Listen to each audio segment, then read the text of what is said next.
Bonsoir à tous, bienvenue au webinaire avec Yvette Bobine. Mon nom c'est Hélène Perra et je suis l'animatrice. Ce soir, nous avons la chance, une première avec l'équipe d'anesthésie d'Yvette Mobile. Valérie Fortin va nous parler d'hypothermie lors des anesthésies. Ce webinaire-là, on va viser à peu près une bonne heure. Il est enregistré. Vous allez avoir la chance de pouvoir l'écouter sur YouTube pour ceux qui doivent quitter avant la fin. Ce webinaire-là est aussi reconnu par la TSAC. Donc, si vous êtes un ou une tech et vous deviez là, remplir quelques informations pour que je puisse émettre les attestations, j'envoie les attestations là, normalement dans probablement les 24 heures qui vont suivre. J'essaie de le faire le soir même. Là, je vais voir quelle est l'atmosphère à la maison avec le match qui a lieu. Mais vous allez le recevoir dans les prochaines 24 heures par courriel. Donc, regardez des fois dans vos indésirables, parfois l'attestation se retrouve là. Donc, ce soir, Valérie Fortin, c'est une tech certifiée et le titre est très important. On le garde toujours en anglais. C'est un titre qui ne se traduit pas. C'est VTS, parenthèse, Anesthesia and Analgesia. Euh, c'est aussi la cofondatrice de VLV Anesthésie. Elle a joint l'équipe d'Yvette Mobile en juillet 2024, donc ça fait quasiment un an. Et Ouais. elle travaille conjointement, c'est comme la work wife de Dr. Frédéric Rousseau-Blas, qu'on m'a dit, qui a connu un grand succès au congrès de la MVQ, que la salle était bondée pour sa conférence. Donc, il y a plusieurs personnes qui ne connaissent pas c'est quoi, comment devenir VTS. En gros, là, pour vous, parce qu'il y a plusieurs vétérinaires qui me disent, oui, mais VTS, tu sais, c'est quoi le niveau de connaissance pour arriver? Mais écoutez, juste pour se qualifier à la certification, pour se rendre, pour être accepté dans le programme, il a fallu à Valérie 6 000 heures en anesthésie. Fait que c'est la première étape, c'est qu'il faut faire 6 000 heures en anesthésie sous supervision d'un spécialiste. Ça peut être un spécialiste en chirurgie ou en anesthésie. Et là, ça, c'est juste pour appliquer dans le programme. Ensuite, c'est un programme de 2 ans où la première année, les candidats doivent soumettre 60 case studies d'anesthésie complète, complexe. Là. C'est des niveaux 3 et donc, c'est pas des stérilisations. Et puis ensuite, ben, ils ont une année d'études, corrige-moi si je me trompe, Valérie, puis ça finit avec un board exam qui dure une journée avec Oui, tout un après-midi de questions à choix multiples, un peu comme notre navelé.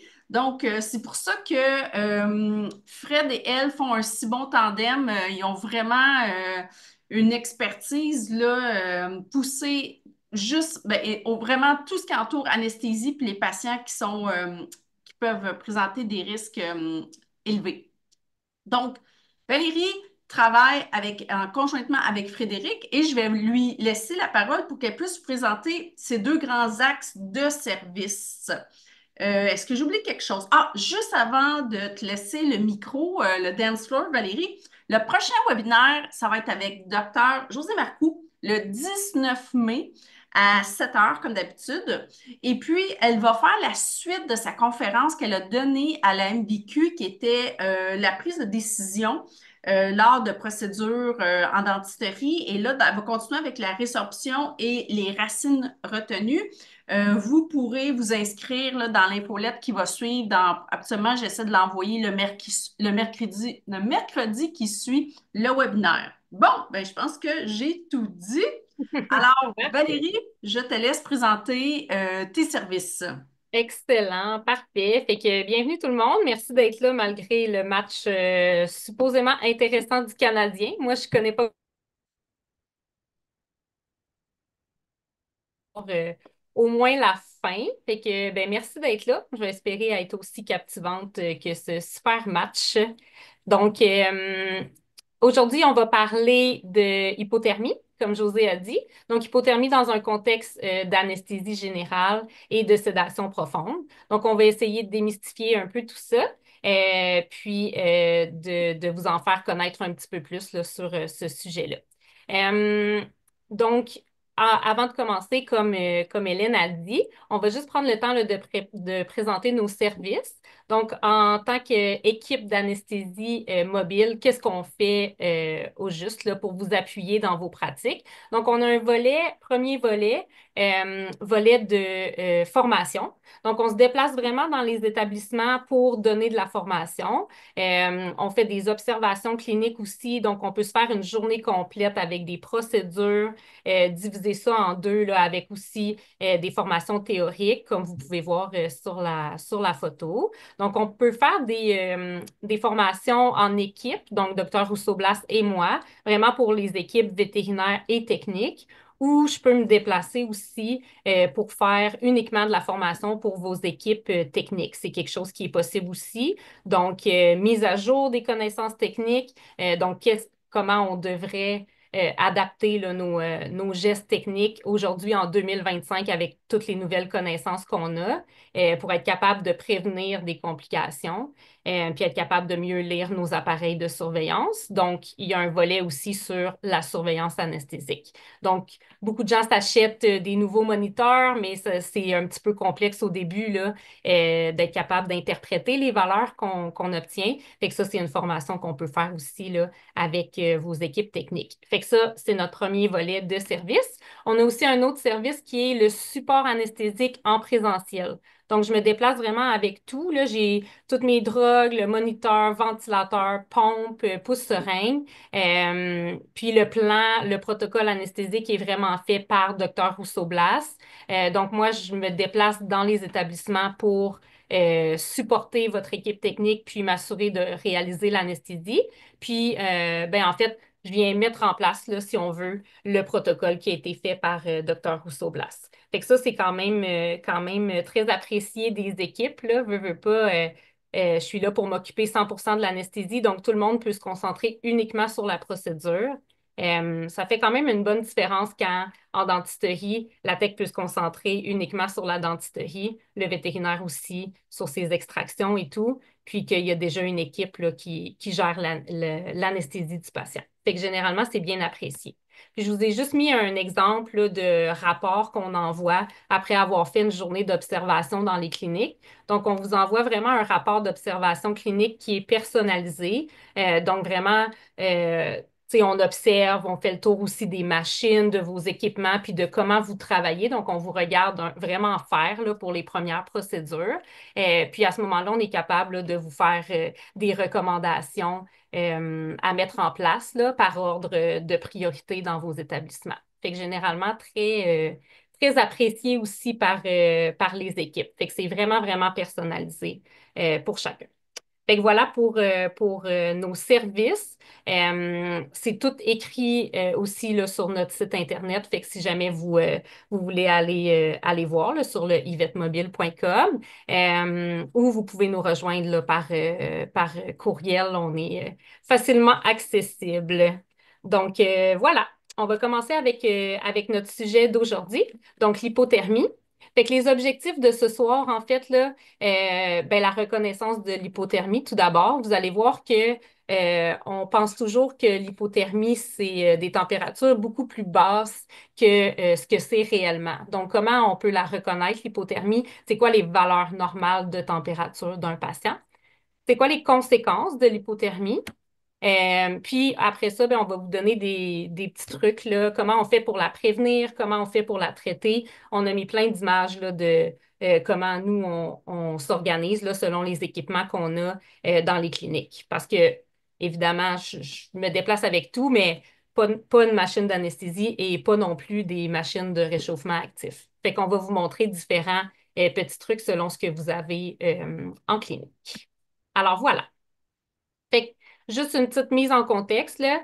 L'hypothermie, c'est vraiment une des complications les plus communes qui survient en anesthésie générale.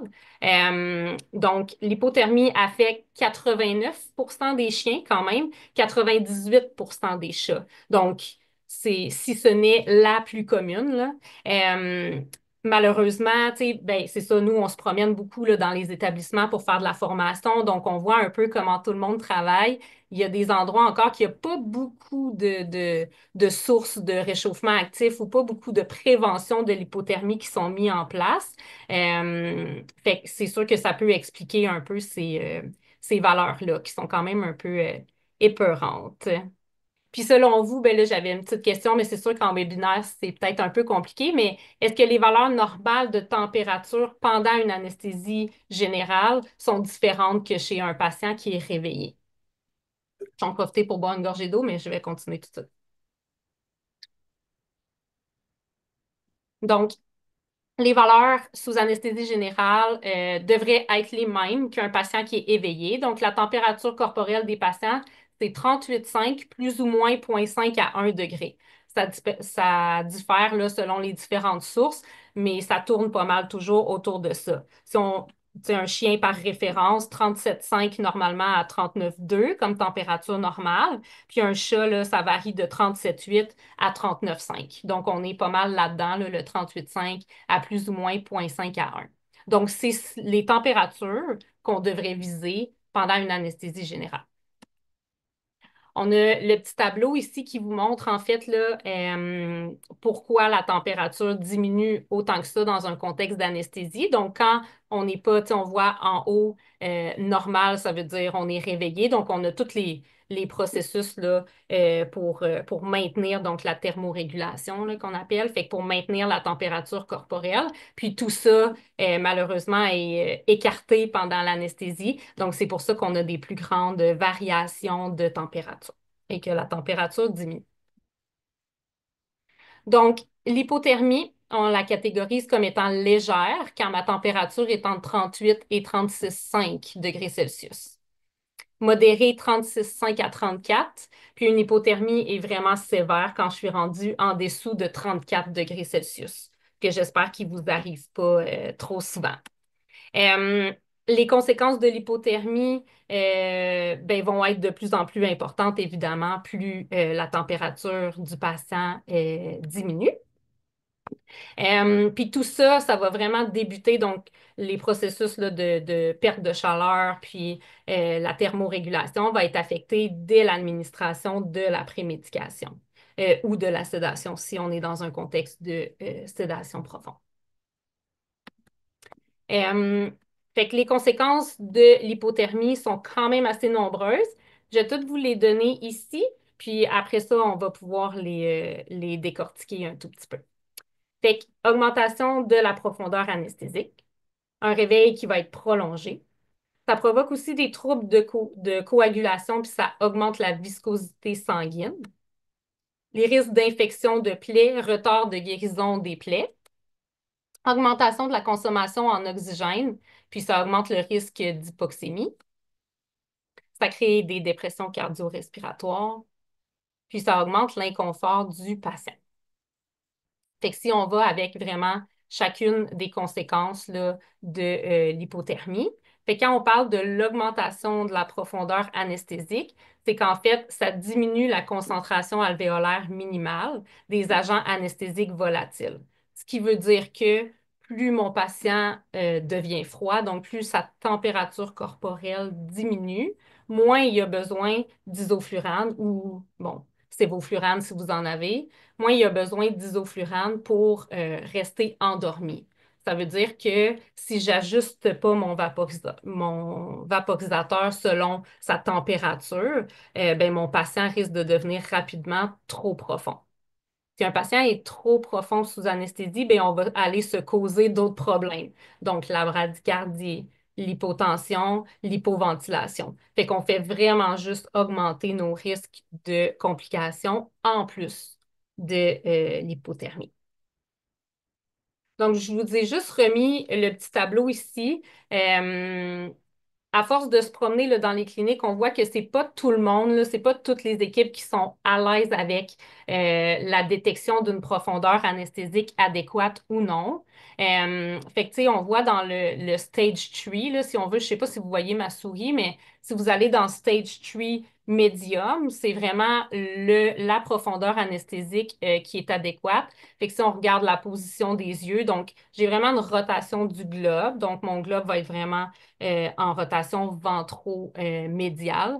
Des fois latérale là, chez certains brachycéphales qui se respectent. Mais habituellement, donc les chiens, le globe va vraiment comme regarder le bout du nez, si on veut. J'ai pas de tonus de mâchoire et j'ai pas de réflexe palpébral. Quand un patient devient trop profond, on peut voir la différence entre le stage 3 light et deep, en fait, là, dans ce tableau-là. Donc, light, mes yeux sont centraux. Par contre, quand je vais toucher mes paupières, je vais vraiment avoir un bon réflexe palpébral. Donc, ça, c'est un patient qui est un petit peu trop léger. Puis, à l'inverse, quand il redevient trop profond, donc il n'est plus dans une profondeur anesthésique adéquate, ses yeux vont redevenir centraux aussi. Mais là, à ce moment-là, je ne vais plus avoir de réflexe palpébral. Les pupilles vont changer aussi, mais c'est souvent très difficile à voir en dessous des champs chirurgicaux. Mais fiez-vous vraiment aux réflexes palpébraux. Donc, on entend souvent des gens qui vont nous dire, ah, ben là, il est vraiment, vraiment trop léger parce qu'il me regarde. Mais quand on vient pour faire le réflexe palpébral, on n'en a pas. Alors, ça, c'est pas un patient qui est trop léger, c'est un patient qui est trop profond. Fait que je voulais juste faire la petite parenthèse là, sur la reconnaissance de la profondeur. Donc, plus votre patient devient froid, surveillez ce paramètre-là. Idéalement, comme tous les autres paramètres, aux 5 minutes, on devrait vérifier, oui, la température, mais aussi la profondeur anesthésique pour ajuster vraiment soit nos perfusions, les drogues qu'on administre en continu ou notre pourcentage d'isoflurane. Voilà pour ça. Donc, le prolongement du réveil par la dépression du système nerveux central et puis par une élimination plus lente des drogues. Fait que l'hypothermie va vraiment modifier la pharmacocinétique de certaines drogues, puis ça diminue leur métabolisme aussi. Donc, ça va favoriser un réveil prolongé à ce moment-là. Troubles de coagulation, augmentation de la viscosité sanguine. Fait qu'on a une réduction de la fonction des facteurs de coagulation, puis on a une modification de la fonction plaquettaire, puis la fonction des globules rouges. Donc, en gros, les risques sous anesthésie générale pendant une chirurgie, plus mon animal fait de l'hypothermie, plus il est à risque de saignement important parce que sa coagulation est affectée. La viscosité sanguine, ben là, ça va augmenter les risques, par exemple, de thromboembolie aussi. Fait que c'est pas des choses qui sont négligeables, surtout si on s'en va dans une chirurgie qui a déjà un potentiel de saigner considérablement. Fait que à tenir en compte. Ça va augmenter les risques d'infection, retard de guérison des plaies. Fait que localement, ça va provoquer une vasoconstriction. Puis, ça va réduire à ce moment-là la perfusion aux abords de la plaie, puis l'apport en oxygène au tissu. Euh, Puis le risque d'infection, c'est parce qu'en fait, ça a une réduction de la fonction du système immunitaire. Donc, tout ça va contribuer à un retard de guérison des plaies. Donc, ça inclut autant les plaies cutanées que les plaies, par exemple, on est allé retirer un corps étranger, donc la plaie de mon intestin, l'entérotomie, ou même si j'ai fait une entérectomie, peu importe la chirurgie, tout ce qui est une plaie chirurgicale va être affecté par l'hypothermie. La durée de la procédure et de l'anesthésie va impacter le degré d'hypothermie et donc le risque d'infection. Ce qui veut dire simplement que plus l'anesthésie, plus la chirurgie est longue, plus le risque d'infection va augmenter.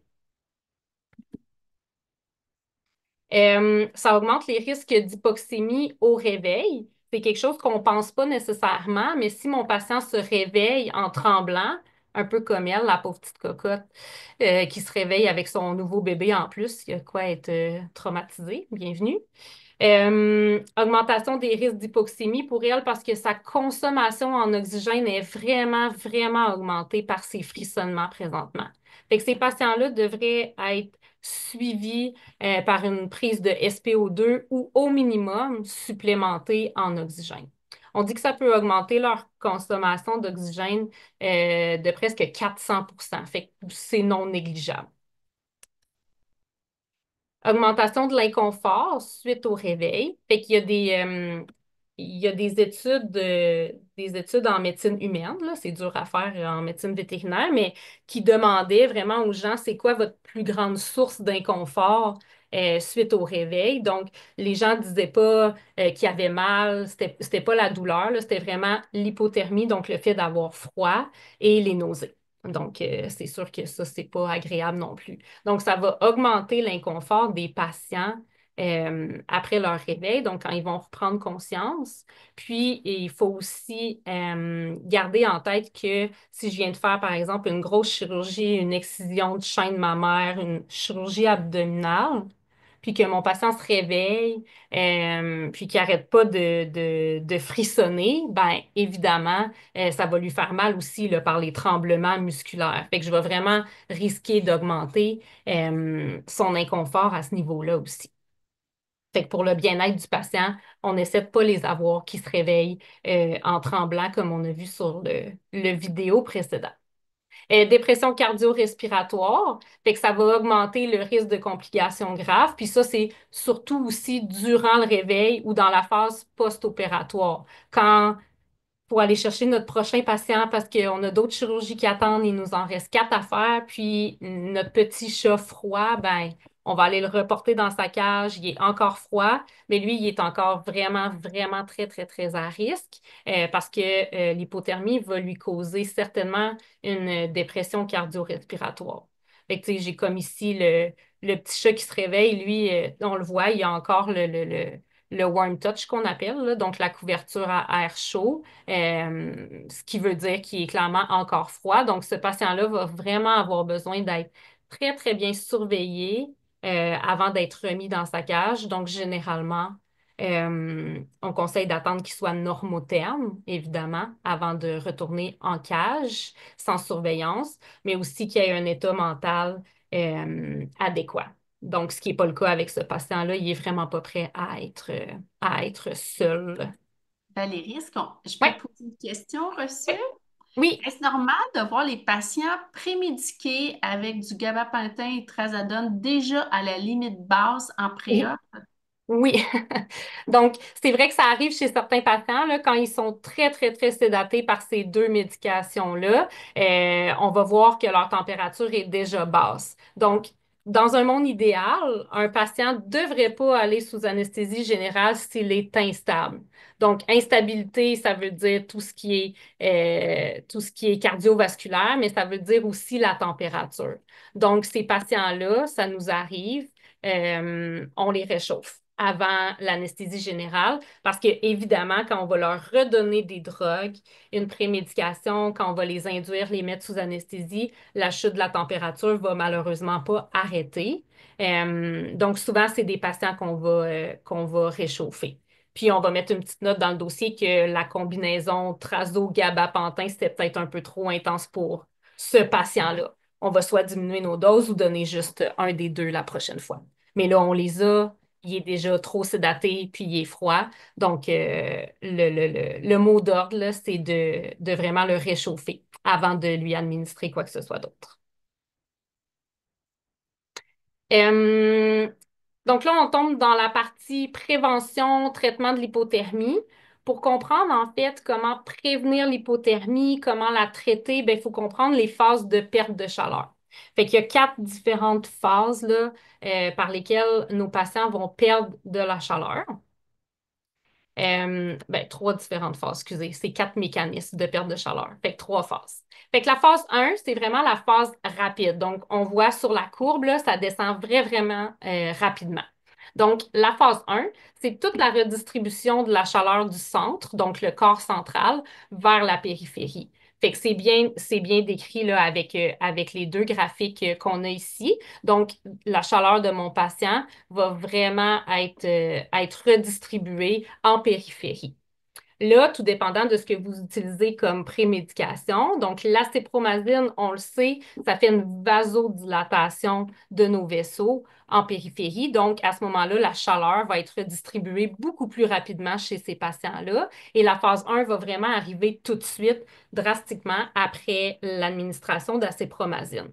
La dexmédétomidine, elle, contrairement à l'acépromazine, c'est que dans sa première phase, elle va causer une grosse, grosse, grosse vasoconstriction Donc, elle va retarder un tout petit peu le début là, de cette phase-là de redistribution de la chaleur, mais elle va arriver quand même parce que la vasoconstriction de la dexmédetomidine ne dure pas éternellement, malheureusement. Donc, la phase 2, c'est j'ai une perte de chaleur, puis vous allez voir les mécanismes qui est supérieur à la production de chaleur parce que, bien évidemment, mon patient ne produit plus de chaleur. Donc, c'est la phase linéaire. Alors, ça continue de descendre, mais ça descend un petit peu moins rapidement. Puis la phase 3, c'est vraiment la perte de chaleur est équivalent à la production de chaleur, puis ça devient un espèce de plateau. Donc, la phase plateau, mais quand on est rendu dans la phase 3, c'est qu'on est rendu vraiment dans une hypothermie qui est sévère, là. Donc, à un moment donné, ça arrête de descendre, là. Voilà. Fait que la prévention de l'hypothermie, à cause de ça, quand on comprend un peu les phases, c'est que vraiment dès l'administration de la prémédication ou un petit peu après, si on parle de dexmédetomidine, la prévention de l'hypothermie, il faudrait vraiment que ça commence dès la prémédication. Fait que je prémédique mon patient, je vais pas juste aller le remettre sur le plancher froid ou dans la cage directement sur le métal. Je dois vraiment déjà instaurer là, des méthodes de prévention pour éviter que la température de ce patient-là descende trop rapidement. Donc, les différents mécanismes, comme je disais tantôt, fait qu'il y en a 4. Donc, la radiation, c'est le rayonnement des ondes infrarouges du patient vers son milieu. Fait que ça, c'est la phase la plus grande source, en fait, là, de perte de chaleur. Fait qu'on voit ici le petit chien qui est couché avec la couverture de survie, la couverture thermale. C'est à ça que ça sert. Fait que c'est d'empêcher le rayonnement des ondes infrarouges vers son milieu. Donc, les ondes infrarouges vont refléter sur la couverture et être retournées vers le patient. Fait que ça, c'est une bonne façon de prévenir la perte de chaleur par radiation, qui est vraiment, je le répète, la plus importante source de perte de chaleur. On a après ça la convection. Donc, la convection, c'est la perte de chaleur par le flot d'air froid qui entoure le patient. Fait que tout simplement, un patient qui n'a pas de couverture, veut pas, l'air ambiant est plus froid que le patient. Habituellement. Donc, la chaleur va être perdue. Donc, ça va toujours d'un environnement du plus chaud vers le plus froid. Donc, la chaleur va s'en aller dans l'air ambiant autour du patient. C'est directement, évidemment, affecté par la température ambiante aussi. Fait que s'il fait 17 dans la salle dans le chenil, peu importe, ou dans la salle de chirurgie, bien évidemment, ce processus-là va être un petit peu plus rapide. Fait que, tu sais, ici, on voit, c'est un chien qui a été prémédiqué, donc elle commence un peu à ralentir. C'est parfait parce qu'elle n'est pas couchée là, directement sur le plancher, au moins sur une couverture. Mais, tu sais, quand mes patients commencent à être un peu plus calmes comme ça, puis à accepter généralement d'avoir une couverture sur eux, mais c'est à ce moment-là que je vais le faire. Puis c'est la même chose pour ce charmant teckel qui aime beaucoup manger visiblement, qui est couché directement sur un tapis chauffant. Ben, à ne pas faire, idéalement, mettez une petite couverte. Mais donc, on a quand même une certaine source de réchauffement actif, mais il est laissé complètement à l'air ambiant, le reste de son corps. Donc, ce patient-là perd de la chaleur présentement de façon considérable. Fait que dans un monde idéal, tu sais, si mon patient est assez prémédiqué puis se laisse faire, ou s'il était déjà limite froid avant la prémédication, ben, il va déjà avoir sa couverture à air chaud, puis sa couverture là, pour les radiations. Fait que couverture de survie. Perte de chaleur par la conduction. Fait que là, ça, c'est vraiment contact avec une surface froide. Donc, encore, la chaleur va être transférée vers la surface froide. Surface froide, on parle de la table chirurgicale, évidemment, le fond de cage en stainless, mais aussi le plancher, la table de prep, la table de dentisterie. Vous comprenez le principe, là. Donc, le patient qui n'est pas isolé de la surface sur laquelle il est couché. Donc, ce chaton-là, présentement, absolument aucune méthode de prévention de l'hypothermie ou de réchauffement actif. Donc, ce chaton-là va perdre de la chaleur vraiment, vraiment, vraiment rapidement. Même chose, c'est un gros chien, mais il a quand même le droit de perdre la chaleur. Je dis pas, c'est sûr que s'il était à 40 avant la prémédication, ça lui fait peut-être du bien d'être sur le plancher un tout petit peu, mais dans un monde idéal, ce patient-là devrait être couché présentement sur un coussin, un matelas ou une couverture. Les pertes de chaleur après par évaporation. Fait évaporation d'eau. Il y a différentes causes à ça. Les brossages chirurgicaux, c'est souvent à base d'alcool ou à base d'eau aussi. Donc ça contribue à l'évaporation d'eau et donc au refroidissement des patients. Les sites chirurgicaux, donc évidemment, si je fais une chirurgie avec l'abdomen complet ouvert, un corps étranger, une splénectomie, peu importe, ou une chirurgie thoracique, donc j'ai vraiment une cavité qui est ouverte, ben, la température va diminuer rapidement aussi, comparativement à enlever une petite masse sur le bout d'une patte, là. Donc, voilà pour ça. Puis un patient mouillé. Fait qu'un patient mouillé en dentisterie, typique, là, souvent, ça va super bien du premier côté. On réussit à maintenir une température là, qui fait du sens. Puis quand on les retourne, ben là, en dessous d'eux, ils étaient tous mouillés jusqu'aux épaules ou presque, pire des fois. Puis c'est là où, au deuxième côté, ah, mais là, tout d'un coup, la température elle n'arrête pas de descendre, puis on commence à avoir d'autres complications qui s'installent. Fait que ça, c'est à cause d'une perte de chaleur par évaporation. Fait on a différents exemples, là. Fait que, il y a le chien ici là, qui est en train d'avoir son scrub chirurgical. Ce qu'on conseille, en fait, là, c'est que au moment où on est rendu à faire les passages ou à mettre la mousse, peu importe c'est quoi votre façon de faire là, pour préparer un animal pour sa chirurgie, c'est de le faire vraiment quand notre chirurgien est prêt. Pas quand je suis dans la salle préopératoire puis que finalement mon chirurgien il reste 10, 15, 20 minutes. Des fois, ça arrive, là, des complications à l'autre chirurgie d'avant. Ben à ce moment-là, ces patients-là, je vais pas commencer à faire les brossages chirurgicaux tout de suite parce que leur température va vraiment diminuer rapidement. Fait qu'on conseille de les recouvrir, de continuer le réchauffement actif avec les appareils de réchauffement qu'on a, mais de pas tout de suite faire les passages en attendant pour être sûr d'être prêt dans 15 minutes quand on va être prêt à transférer. Donc ça, c'est super important. Puis ici, c'était juste pour montrer un exemple de une mini cavité comme celle-là versus un abdomen complet ouvert. On comprend que la chirurgie, tu sais, le chaton avec l'abdomen ouvert au complet parce qu'il y a un corps étranger, en plus d'être petit, va devenir hypothermique beaucoup plus rapidement qu'avec une plus petite plaie comme celle-là. Valérie, Oui, on a une petite question, commentaire ici.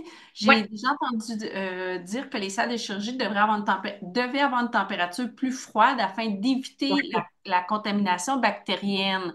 Ouais. Ceci va à l'encontre de garder le patient au chaud. Est-ce qu'il y a une température ambiante recommandée pour les salles de chirurgie? Honnêtement, non, nous, en anesthésie, là, je ne saurais pas répondre à cette question-là. C'est vraiment plus du côté des chirurgiens parce que oui, je me souviens on a déjà eu ces discussions-là. Fait que la température idéale pour la chirurgie en tant que telle, je saurais pas le dire. Je comprends que c'est vrai, ça nous limite vraiment là, dans notre prévention et puis notre traitement de l'hypothermie. Mais vous allez voir qu'il y a d'autres façons qu'on peut utiliser pour contrer malheureusement la salle à 15 degrés pendant toute la chirurgie, là. Mais ça, il faudrait vraiment voir avec malheureusement des chirurgiens. À moins que Fred, je sais pas, je pense qu'il est connecté, à moins que lui soit au courant là, si on a des recommandations, mais personnellement, je pense que c'est plus du côté de chirurgie. On s'adapte aux salles à 17-18, malheureusement. Je sais pas si Fred est là, Oui, Hélène. il est là, je le Ouais. vois, j'ose pas lui donner, je vais lui donner tiens, la parole au cas où, puis s'il il est grave de le... Ouais, Oui, pas OK, grave. bon, attendez, parce qu'il Ah, regarde probablement le match, là. ben oui, c'est sûr. Pas grave, là, mais. Fait que je viens bon, bon, Frédéric, t'es sur... Oui, Parfait, parfait. vous m'entendez? Génial. La question, Ouais, c'était quelle température dans la salle de chirurgie, c'est ça? ouais, Oui, exact. Ouais. Fait que c'est toujours un combat, comme tu disais, entre Ouais. le confort des chirurgiens puis l'hypothermie du patient. Il y a aussi des études qui démontrent qu'au-dessus d'une certaine température, il y a quand même des risques plus importants là, d'infection pour le patient. Fait que, Mm. de mémoire, là, les recommandations, puis je le reconfirmerai, là, mais si on parle quand même autour de 19 à 20 degrés là, à peu près dans les salles de chirurgie. En médecine humaine, c'est des ranges différents selon certains types de chirurgie, ceux qui ont plus de risques versus ceux qui ont moins de risques. Fait que ça peut aller jusqu'à 20 à 22 degrés Celsius, là, mais c'est sûr que des fois, quand je rentre en chirurgie puis que c'est du 17-18, on sort de nos petites chaufferettes puis on essaie on essaie de rétablir ça parce que c'est très, très froid. Je serais intéressé d'avoir l'avis d'un chirurgien. Là. Moi, c'est sûr que je pense plus aux patients qu'à leur confort, même si j'aime bien le confort de mes collègues, mais j'aime quand même mieux la sécurité des patients. Fait que, en général, quand on est autour de 19-20 degrés, on est quand même content de ce côté-là. Ouais. bon, là, je vais faire ma féministe, là. Merci. Plaisir. Oui, merci beaucoup, Fred, là. Mais c'est ça, Plaisir. on a de plus en plus de filles. Les filles, on a toujours froid, là, puis c'est toujours le gars du building qui décide du thermomètre. Fait que moi, je vote pour on craint ça un peu. Oui, c'est ça. Mais je pense que ça a une incidence aussi sur le risque d'infection, là, mais je peux pas m'avancer, je peux pas m'avancer là-dessus. Mais comme Fred dit, on confirmera, là, puis on vous enverra les informations si, pour ceux qui veulent avoir les informations exactes. Euh, donc, parfait, on continue. Fait que, prévention, traitement de l'hypothermie. Là, j'ai mis des petites études ici parce que on a souvent la question, en fait, qu'est-ce qu'on devrait utiliser puis qu'est-ce qui fonctionne pour réchauffer nos patients. Bon, donc, les fameux chauffe-fluides, il y a beaucoup de cliniques avec beaucoup de volonté qui se sont achetés des chauffe-fluides, mais selon les études, les chauffe fluides, ça n'a aucun impact sur le réchauffement ou sur le maintien d'une température corporelle adéquate. Donc, si j'instaure aucune autre méthode de réchauffement actif ou si mon patient est simplement couché sur un tapis chauffant, les cavités ouvertes, les scrubs chirurgicaux faits trop rapidement, mais que je lui mets un chauffe fluide, c'est vraiment pas ça qui va contribuer à son réchauffement. Donc, ce qui fonctionne le mieux, c'est vraiment les couvertures à air chaud. Donc, tout ce qui est Warm Touch, Bear Hugger, c'est vraiment ce qui est le plus sécuritaire et ce qui fonctionne vraiment, vraiment le mieux. Fait qu'on a ici un article aussi là, qui a comparé trois différentes méthodes. Donc, un patient juste avec une couverture, un patient juste sur un tapis chaud, là, donc à eau circulante, chaud, ou avec comme on disait, la couverture à air chaud, là, donc de type Warm Touch ou Bear Hugger. Et puis, c'est vraiment ça la conclusion de cet article-là, c'est que les animaux qui avaient des couvertures à air chaud euh, se réveillait plus chaud. Ils ont fait aussi une étude, c'est une étude de 2020, si je ne me trompe pas. Donc, tu sais, on n'est pas obligé là, non plus d'avoir, tu sais, si on est une plus petite pratique. Nous, on ne fait pas de dentisterie, on fait des chirurgies relativement rapides. Euh, et qui dure moins longtemps, fait que des ovarios de chat. Fait que cette étude-là, en fait, là, c'est ce qu'ils ont fait. C'est des ovarios de chat. Puis ce qu'ils ont fait, c'est ils ont fait un espèce de petit wrap des pattes des chats, puis du thorax. On n'a pas besoin du thorax. En fait, là, le chirurgien n'a vraiment pas besoin du thorax pour la stérilisation. Ils ont enveloppé ça, là, les pattes puis le thorax, dans du bubble wrap, puis des pipi pads.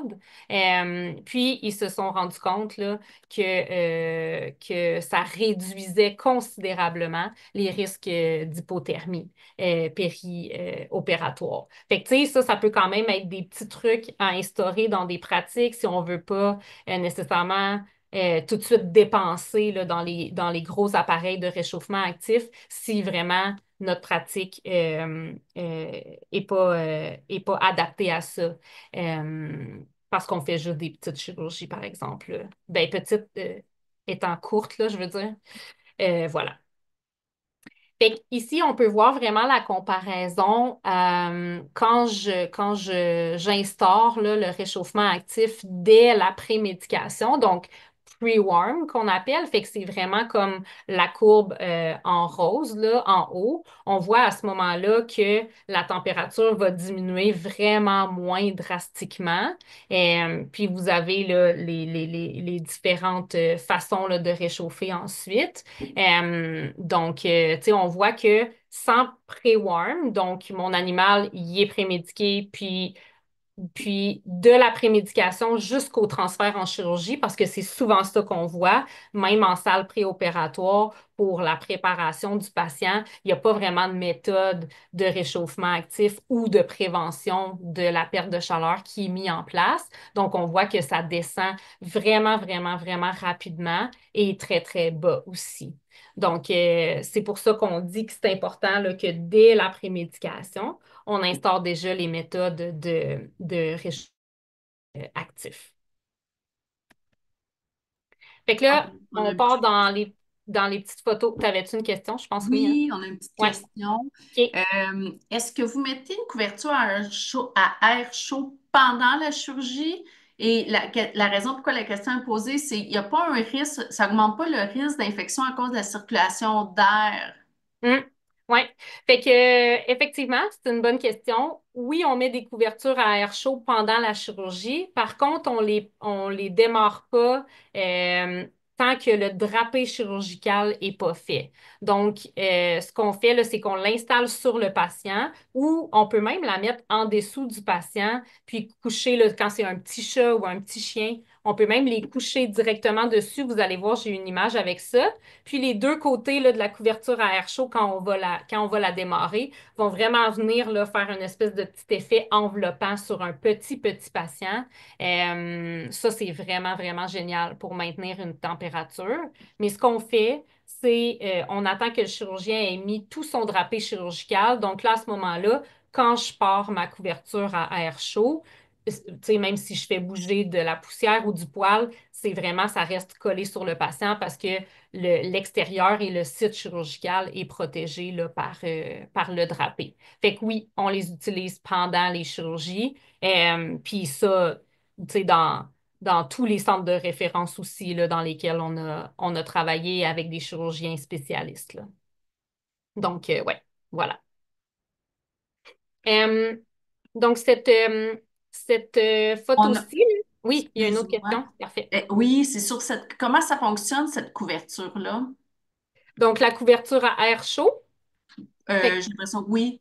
J'imagine, là. Fait que, ben, en fait, couverture à air chaud sur l'image qui est présentement à l'écran, c'est un bon exemple, là. Donc, c'est vraiment un petit moteur, là. Puis, on va brancher des couvertures. Puis, on voit, là, ils sont rainurés. Fait qu'ils sont pleines de petites poches d'air.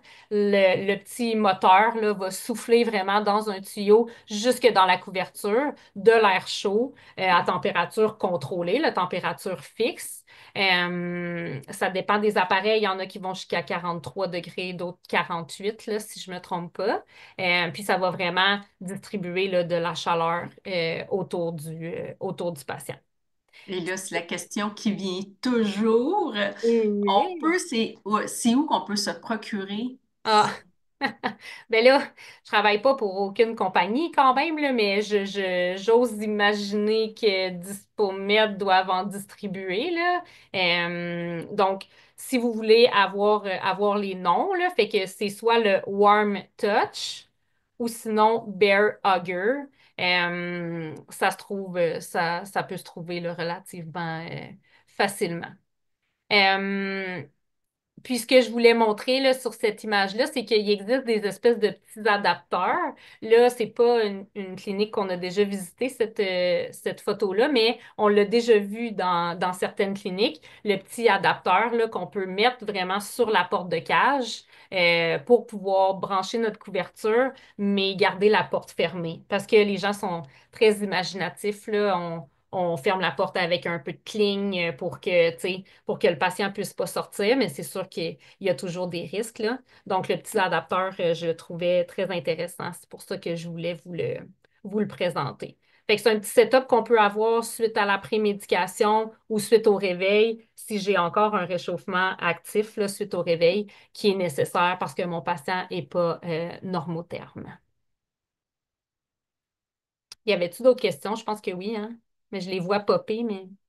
Non, en fait, c'est un OK. commentaire de OK. Frédéric. OK. Qui Euh, dit où acheter les Warm Touch? non, ben, je vais vous le lire, c'est parce qu'il nous l'a envoyé à nous. Donc, selon les sources humaines vétérinaires, chirurgie versus anesthésie, on cite des températures de salle opératoire raisonnables entre 20 et 22 degrés Celsius pour le patient sans augmenter le risque de croissance bactérienne. Cool. Vous voyez, on a un chat GPT bipède ici, c'est incroyable. Ah, merci, frère. Merci. C'est parfait, ça. Fait que 20-22, tu sais, c'est quand même vraiment pas si mal comparé aux 16, 17, 18 qu'on voit des fois, là. Fait que parfait. On aime ça pour les patients. Voilà. Donc, ici, une autre petite photo d'un setup qu'on a. Fait que, croyez-le ou non, il y a un chien sous cette couverture. C'est un chien que j'ai fait jeudi passé avec l'équipe de dentisterie. Fait que c'est un chien, ben, on voit la machine à radiographie. Là. Donc, pendant les radios, on n'a pas besoin là, d'avoir accès à plus de chiens que ça. Là. Donc, le chien est vraiment complètement recouvert, incluant ses pattes, incluant sa tête, ses oreilles, vraiment, tout ce qui sort, c'est vraiment seulement ce qu'on a besoin d'avoir, en fait. Donc, ce patient-là, tu sais, on voit que c'est un petit peu bombé, fait qu'il y avait une couverture à air chaud, plus une autre couverture par-dessus, là, pour être sûr de maintenir vraiment comme il faut la chaleur vers lui. On aurait pu, dans un monde idéal, mais là, on n'en avait pas là-bas, euh, mettre une couverture de survie par-dessus tout ça pour maintenir encore plus là, la chaleur vers le patient. Fait que ça, c'est des exemples de setup qu'on a très, très souvent en dentisterie. Un autre exemple ici, là, c'est on était dans une clinique, mais eux n'avaient pas de couverture à air chaud. Il y avait des tapis chauffants électriques. Fait que c'était vraiment juste pour montrer que le tapis chauffant électrique peut être utile là, si on n'a pas accès à d'autres choses. Par contre, on conseille de jamais, jamais, jamais les mettre en contact direct avec le patient. Donc, à ce moment-là, la doudou qui est sur le patient est quand même bien, bien épaisse. Puis j'ai mis mon tapis électrique là, juste par-dessus pour garder la température. Euh, on voit que ma couverture est un peu trop petite, puis aussi, bon, les pattes du chien dépassent la table parce que c'était quand même un grand chien. Donc, on voit sur ses pattes, il y a des chaussettes. Donc, je n'étais pas capable d'aller recouvrir ses pattes complètement avec la couverture, juste par la façon dont il était placé sur la table. Fait qu'à ce moment-là, on installe toujours des petites chaussettes pour empêcher là, les pertes de chaleur à ce niveau-là. Puis, ben, on voit très bien encore qu'il y a juste une petite partie là, de sa tête qui sort. Puis même chose, on n'a pas accès dans cette clinique-là non plus à une couverture à air chaud, mais ils ont des tapis chauffants à eau chaude. Donc, ce qu'ils font, puis on le voit souvent, là, on utilise souvent ce truc-là, c'est qu'ils commandent des plus longs tapis, donc des tapis qui sont faits vraiment pour des grandes, grandes tables de chirurgie. Donc, à ce moment-là, on peut le mettre en dessous du patient, puis venir le replier par-dessus le patient. Donc là, il est vraiment comme entouré complètement, là en dessous de lui, par-dessus lui, entouré complètement de chaleur. Puis on voit ben, encore les petites mini chaussettes Dolorama, là, tu sais, c'est rien de fancy. Ça peut être les chaussettes, mais ça peut être aussi les bubble wrap qu'on récupère de nos commandes. CDMV, VP, peu importe, là, il y a toujours du bubble wrap. Ça peut simplement être ça aussi, hein. C'est pas obligé d'être les chaussettes en tant que telles. Puis encore là, ben, le chat, il y a juste sa tête qui sort. Parce qu'il n'y a pas besoin d'avoir plus que ça de disponible pour la vétérinaire. Fait que ça, c'est des exemples de setup qu'on fait dans les cliniques avec ce qu'on a comme méthode de réchauffement. Ici, c'était juste pour illustrer un peu, là, le chat, il est vraiment en dessous de son drapé chirurgical. Puis on voit là, le noir et gris qui est à gauche de l'écran, c'est la couverture à air chaud. Donc, il y a vraiment la couverture à air chaud par-dessus lui, en dessous du champ chirurgical. Puis ça va rouler là, pour ben, autant que nécessaire, là. Donc, on l'utilise de cette façon-là. Puis, il est couché sur un tapis à eau circulante aussi. Jamais directement, fait que soit avec un piquet ou une couverture, ça c'est super important. Puis ici, c'était ce que je voulais dire là, avec les couvertures à air chaud qui peuvent être en dessous des petits patients.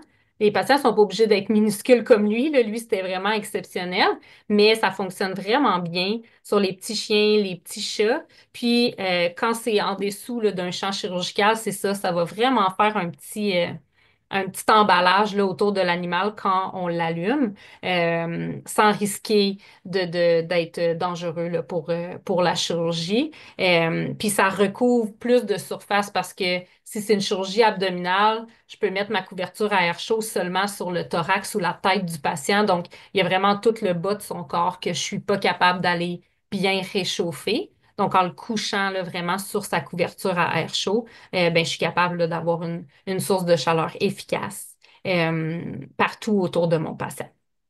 On a une très bonne question ici. Oui.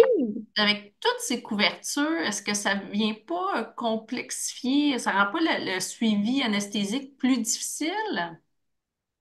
Non, dans le sens où, tu sais, on est habitué de travailler comme ça. Le chat, tu sais, j'ai été capable de lever le champ anesthésique pour prendre la photo. Si je prends, par exemple, le chat, je suis capable à ce moment-là, j'ai très bien accès à sa tête pour vérifier sa profondeur anesthésique. Puis, j'ai mon moniteur anesthésique, évidemment, là, avec le capno. Donc, tu sais, je suis capable quand même là, de faire la surveillance anesthésique. Si j'ai besoin, par exemple, de façon rapide, d'aller ausculter mon patient, je suis capable aussi là, quand même facilement d'aller me glisser en dessous là. Ouais. Je sais pas si ça Oui, mais répond je bien. pense que tu sais, as dit un mot magique, là, le capno, là, et Ah ouais. ça, Ouais.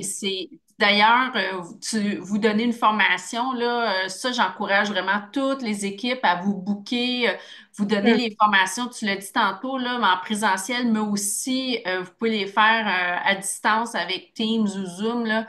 C'est Ouais. vraiment important d'être à l'aise avec les outils, de monitoring. Ouais, définitivement. Puis sur le CAPNO, justement, si je me trompe pas, je pense que Dr. Rousseau-Blas avait déjà fait un webinaire sur le CAPNO. Oui, Si jamais c'est quelque chose que vous avez en clinique ou que vous n'êtes pas nécessairement à l'aise de l'interpréter ou que vous voulez vous en acheter un puis savoir comment l'utiliser, c'est un bon webinaire pour commencer, mais on peut le personnaliser encore plus là, avec votre équipe ou le capno en tant que tel que vous avez acheté, là. Ouais.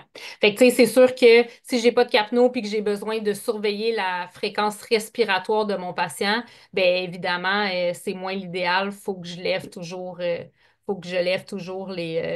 les couvertures puis le tapis là, pour vérifier ou que je glisse toujours ma main vraiment pour sentir un bon mouvement. C'est sûr que ça peut limiter un peu de ce côté-là, là, si vous n'avez pas de capnographe là, qui vous indique vraiment quand votre patient respire. Fait que ça ressemble à ça. Ici, je voulais vous mettre aussi de faire attention aux brûlures. Donc, c'est sûr que les brûlures, malheureusement, c'est quelque chose qui peut survenir avec les dispositifs là, de réchauffement actif. Fait que c'est quand même assez impressionnant, ces brûlures-là, on s'entend, là. C'est vraiment des grosses régions, mais la brûlure peut survenir là, vraiment parce que mon patient, ben évidemment, il ne peut pas s'éloigner hein, de la source de chaleur. Donc, puis, tu sais, s'il est couché avec un point de pression longtemps, toujours de la même façon, donc soit sur le thorax, sur le dos, peu importe, puis que ce point de pression-là est vraiment en contact direct avec une source de chaleur, ben à ce moment-là, ça peut causer des brûlures là, par l'hypoperfusion là, de cette région-là.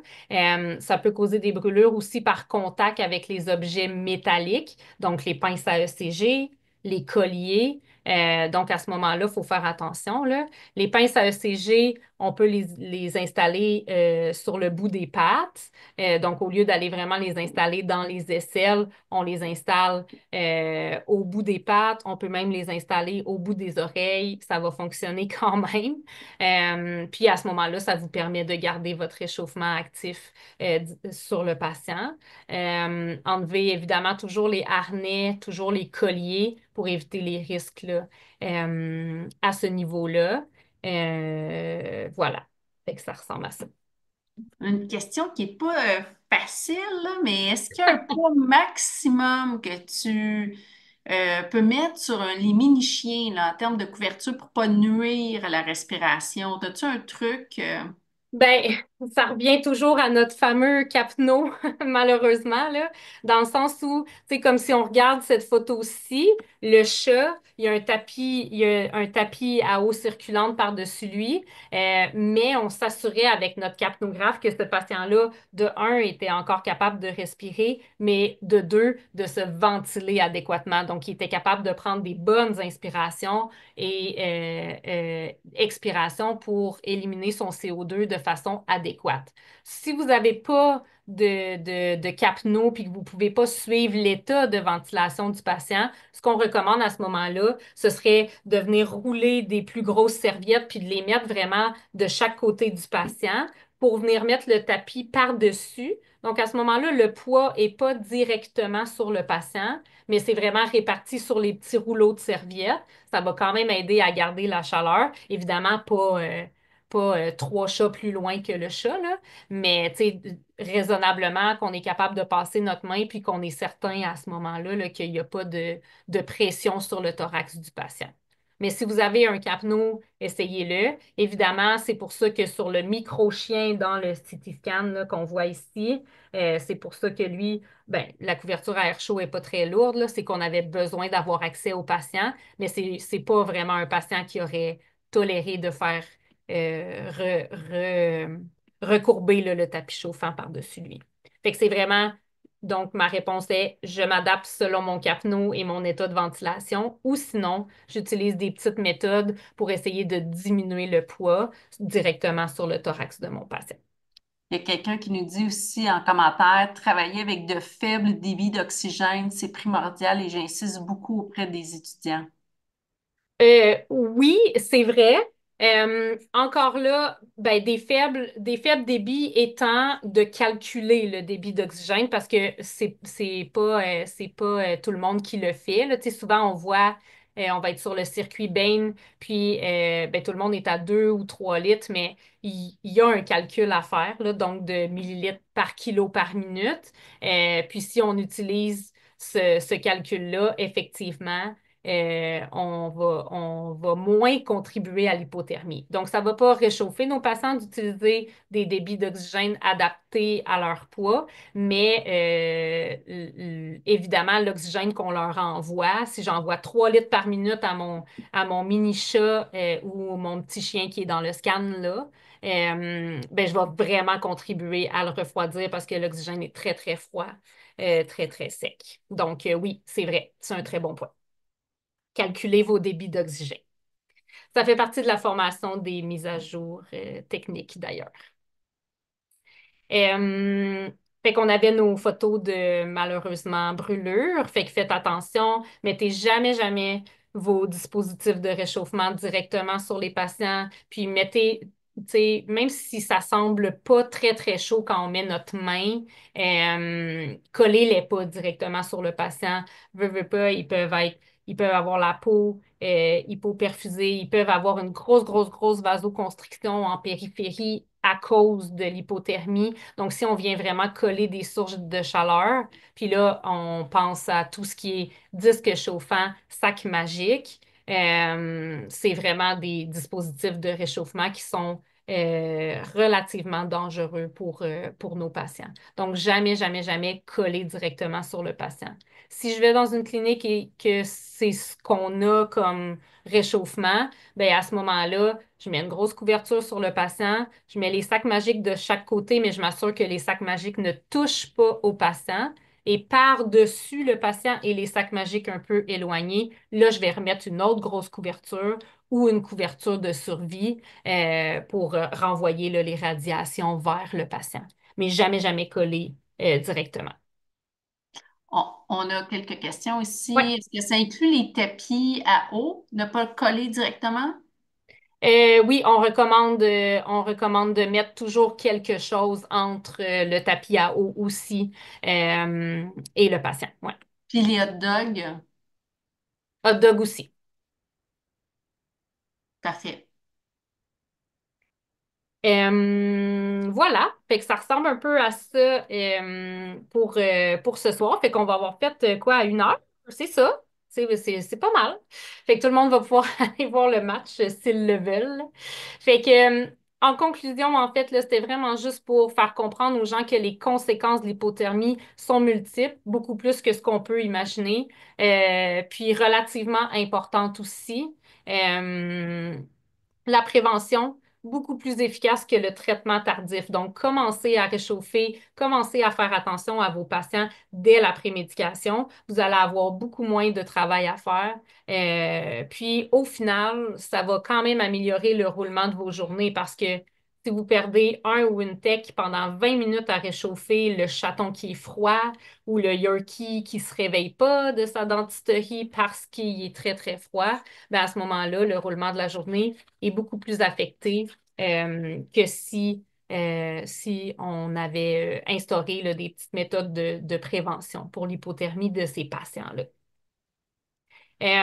Fait qu'isoler isoler le patient avec une combinaison tapis chauffant en dessous, couverture à air chaud par-dessus, c'est la technique la plus efficace. C'est ce qui a été prouvé dans toutes les études. Fait que si vous faites beaucoup, beaucoup de dentisterie, c'est sûr que c'est vos patients qui doivent être le plus hypothermiques probablement dans vos cliniques. L'achat d'une couverture à air chaud pourrait être envisagé. Puis faites attention aux brûlures avec les contacts directs. Soit une chaleur qui est vraiment, vraiment intense, un sac magique qui sort du micro-ondes, puis on le met tout de suite sur le patient, vraiment très, très chaud, ou un contact prolongé. Fait que, comme je disais, c'est pas obligé d'être très, très, très, très chaud, mais il y a un point de pression pendant 2, 3 heures du premier côté de dentisterie, toujours directement sur la chaleur. Ce patient-là est à risque là, d'avoir des brûlures. Puis on passe aux questions, je pense que ça, Mais là, on a que ça pop. beaucoup. Ben, excellent travail, vraiment. Bravo, Valérie, pour Merci. ben, je sais que tu en donnes souvent des webinaires, là. D'ailleurs, j'ai remis le lien du site Nivette Mobile. C'est la page spécifique de tes services. Je rappelle que tu travailles en étroite collaboration avec Dr. Frédéric Rousseau-Blas. Vous êtes comme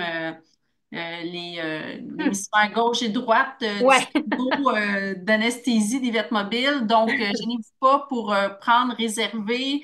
J'en profite pour dire que Dr. Rousseau-Blas sera en vacances tout le Mm-mm. mois de mai. Oui. Euh, donc, on te souhaite des belles vacances. Valérie, tu restes disponible pour des formations? Oui, définitivement. Parfait. Du support en présentiel aussi, là, je vais avoir d'autres anesthésistes là, qui vont pouvoir me faire les protocoles. Fait que, tu sais, si vous avez des besoins pour des patients spécifiques, ça continue quand même là, dans le mois de mai, là. Peut-être avec des disponibilités un peu plus restreintes, mais contactez-moi quand même, là, puis on va pouvoir se trouver un moment. Mais oui, c'est le temps là, d'avoir des formations tech. Je suis là. Parfait. Fait qu'on a, hey, on a des questions. Oui, Mais premièrement, il y a beaucoup de gens qui te remercient, qui disent c'est super, très bien expliqué, très intéressant, merci beaucoup. tant mieux. Tu recommandes de mettre l'air chaud à combien de degrés en général avec un patient normotherme? Dans quel cas j'utilise 43 Celsius? Ben, en fait, si le patient est normotherme, je ne vais pas nécessairement tout de suite partir la couverture à air chaud, là. Normotherme, on s'entend, là, c'est autour de 38,5, là. S'il est en dessous de ça, je vais le partir. Habituellement, j'utilise 43, honnêtement, pendant les dentisteries, notamment. Souvent, là, je regarde un peu ma courbe là, de température, comme comment ça réagit. Est-ce que mon patient se réchauffe vraiment très, très vite ou il continue de perdre là, encore de la chaleur? Fait que le 43, je l'utilise vraiment, vraiment fréquemment. Mais je suis ma température et surtout, quand j'atteins comme à peu près ça, 38, 38,5, souvent j'arrête la couverture à air chaud, mais je garde tout le reste, évidemment, là. Fait que toutes les couvertures, les chaussettes, mais j'arrête vraiment là, de pousser de l'air chaud. Puis habituellement, la température va se maintenir parce que tout le reste est vraiment là en prévention là, de perte de chaleur. Ouais. Parfait. On a une autre question Ouais. ici. Lors de l'utilisation de la couverture à air chaud, nous avons déjà eu des kératites dues à la sécheresse malgré le gel ophtalmique. Doit-on garder les yeux fermés avec un diachylon en général? Ben, en fait, on s'assure vraiment, premièrement, quand on l'installe, là, j'imagine que c'était en dessous du champ là, chirurgical. Fait que je m'assure vraiment que le bout de mon tuyau qui pousse l'air chaud est dépassé les yeux pour être certain de ne pas envoyer l'air chaud là, directement dans le visage. Puis ce qu'on utilise là, sous anesthésie pour lubrifier les yeux, c'est vraiment c'est pas les gels à base d'eau, là, c'est vraiment les gels là, tu sais, qui restent très, très collants, là. Un, Euh, un ouais, docteur Frédéric Rousseau-Blas vient d'écrire onguent ophtalmique bien supérieur au gel. c'est ça, onguent, c'est le mot que je cherchais. Merci, docteur. Donc, tu sais, ben, je veux pas nommer de marque, là, mais tu sais, tout ce qui est à base d'eau, on devrait en remettre aux 15-20 minutes presque, là, ça sèche très, très, très rapidement. Donc, on utilise vraiment les onguents. Fait que c'est sûr que ça, La ça aide. Sistane qui a écrit. Oui, oui, OK. Ben, lui, il ose dire des mots. C'est parfait. Fait que le Systane gel, c'est ce qu'on utilise. Gel ou ça s'appelle Non, le Onguent Systane, ouais. onguent, OK. Ouais, ouais, ouais. Mais Fred a dit si c'est bon, on ose. Parfait! On ose.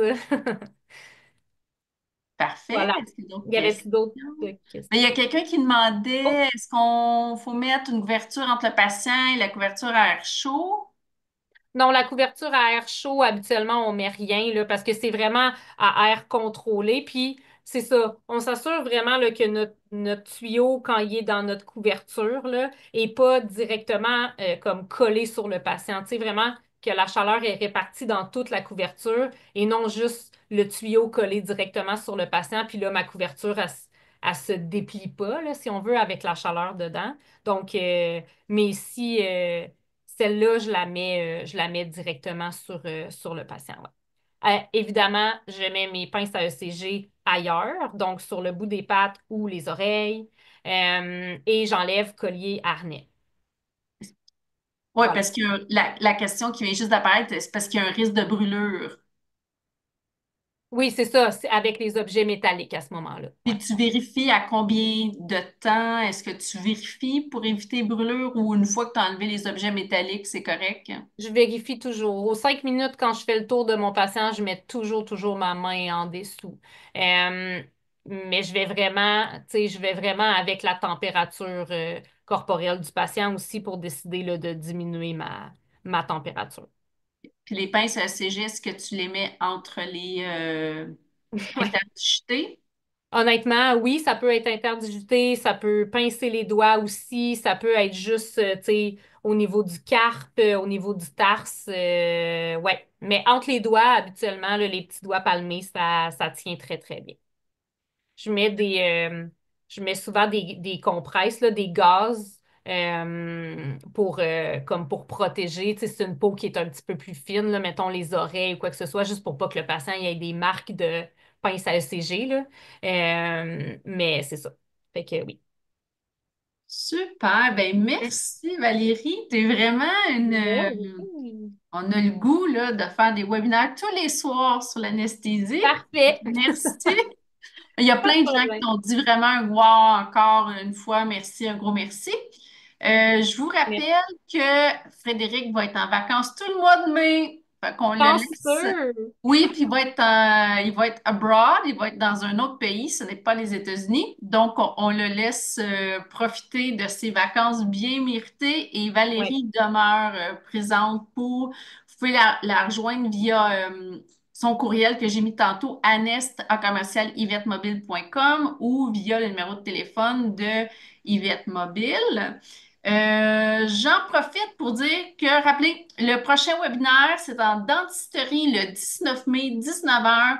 Docteur José Marcoux va faire la suite de sa conférence qu'elle a faite à la MVQ, qui a été très appréciée. C'est sur la prise de décision et elle va focuser sur les cas de résorption et des racines retenues. Je vais envoyer l'invitation dans les prochains 24-48 heures. Et l'enregistrement là, présentement, si vous voulez le partager, en fait, je vous recommande de vous abonner au channel de Yvette Mobile sur YouTube. Vous allez voir les deux, vous allez voir anesthésie et dentisterie, puis vous allez pouvoir revoir les grands classiques de dentisterie. Je pense qu'on a au-delà de, on est rendu à 33 enregistrements, puis vous allez trouver les dernières aussi d'anesthésie. Eh bien, juste vérifier qu'il n'y a pas d'autres questions. Ben non, c'est juste des remerciements. Donc, je vous souhaite une belle soirée. Je remercie encore Valérie et je vous souhaite une bonne fin de match ou du lundi saint, un nouveau pape selon vos croyances ou peu importe. Il y a beaucoup de choses qui se passent ces temps-ci. Et bien, avant tout, je pense que pour la majorité des gens, c'est le printemps qui arrive et une saison, même si on dit de moins en moins, mais une saison des antiparasitaires. Qui se déroule tout en douceur. oui, c'est vrai ça. Bye tout le monde. Bon, ben merci beaucoup. Bonne fin de Salut. soirée.